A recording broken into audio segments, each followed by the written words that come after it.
On this week's installment of On the Road with the Meshugginer Rebbe, we have an angelic annunciation. A 90-year-old woman gives birth to a child. We argue with God about destroying some cities filled with horrendous sinners. We have a violent mob bent on despicable acts of savagery. We have fire and brimstone.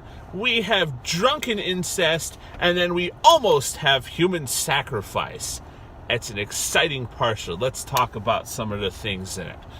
So, I'm going to go right to Lot. I like talking about Lot.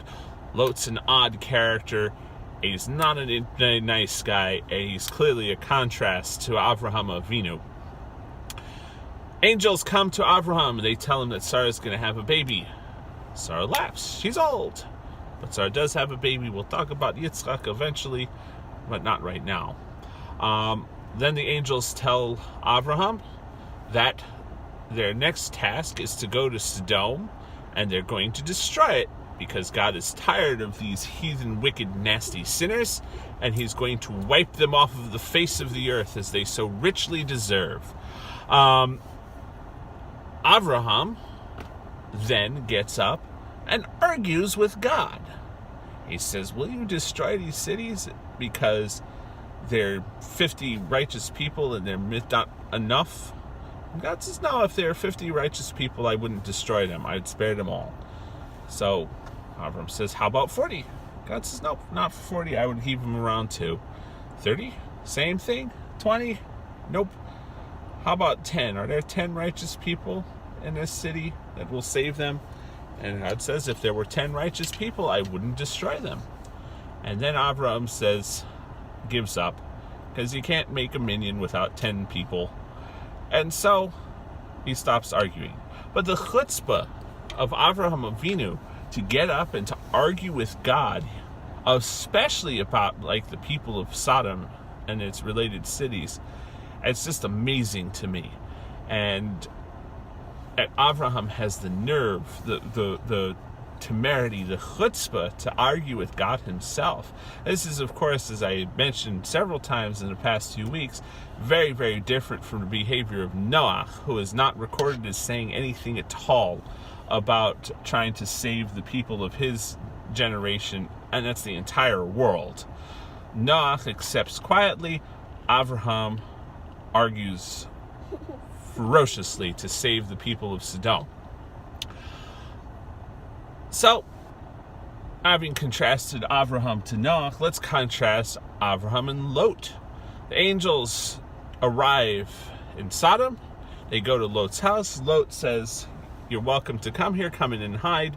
Don't let anybody see you come, because the people of Sodom don't like visitors.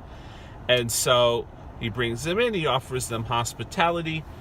But somebody rats out the angels, and an angry mob gathers around Lot's house and demands that Lot turn over the angels to them. And for, shall we say, a proper sodomite greeting. And so Lot goes out to confront the angry mob, and this is to his credit that he tries to confront the mob, but he does it entirely in the wrong way.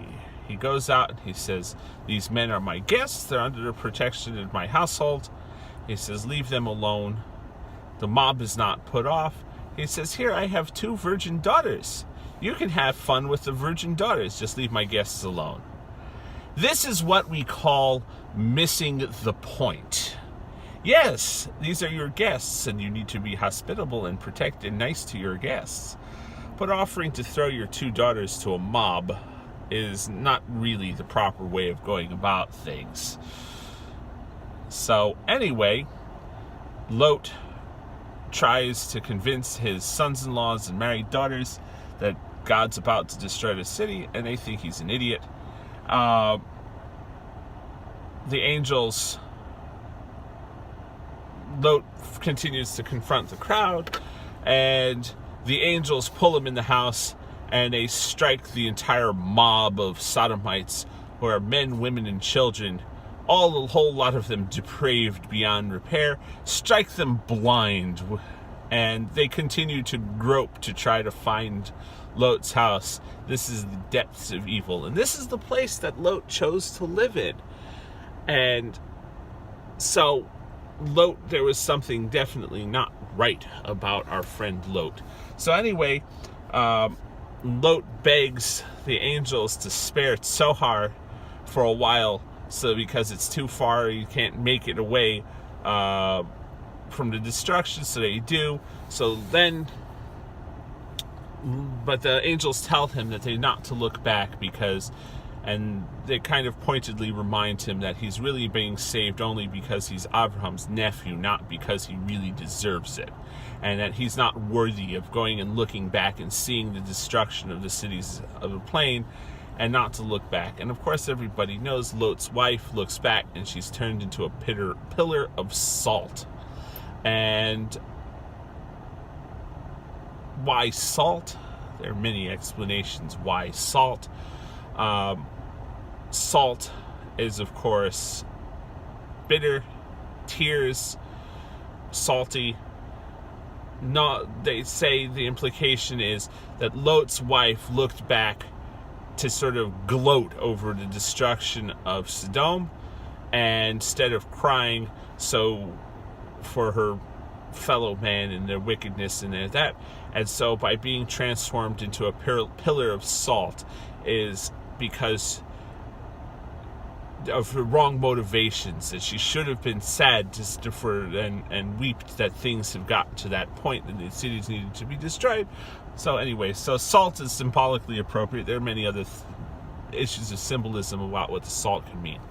Anyway, Lot gets to Tzohar. He leaves Tzohar.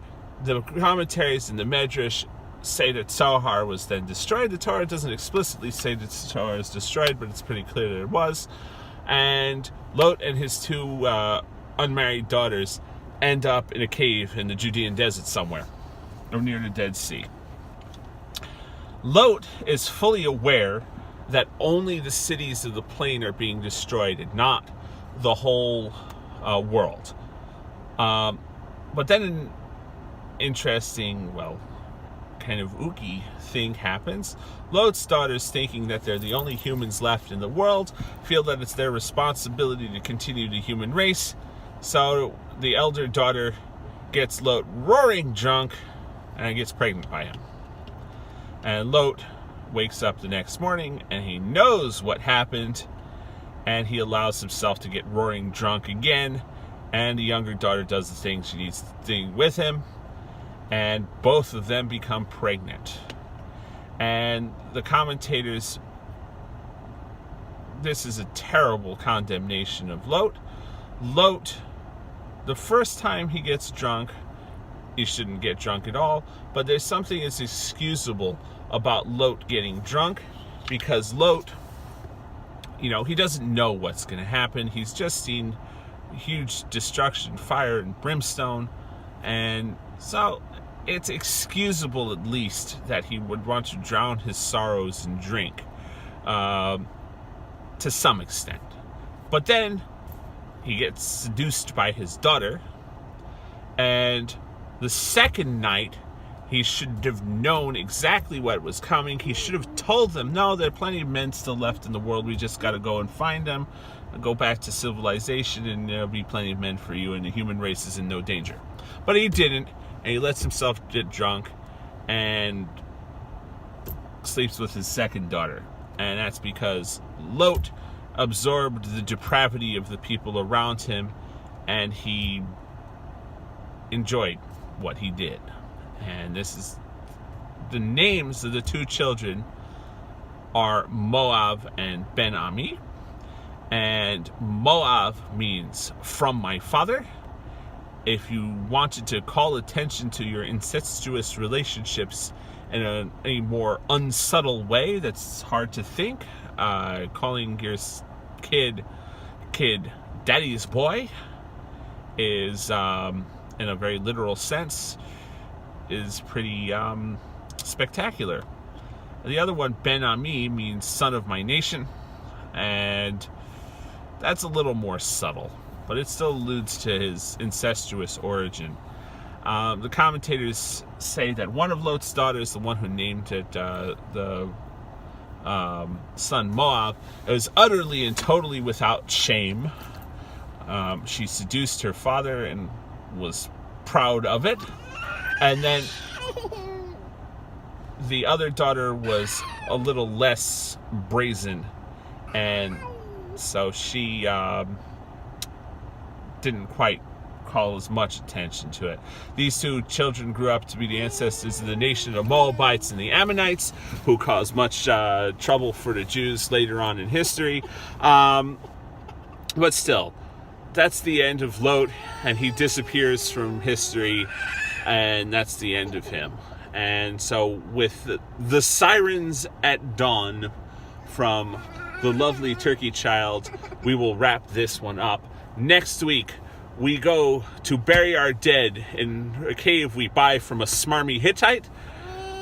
Isaac grows up and needs a wife, and then we go on from there. Have a good Shabbos.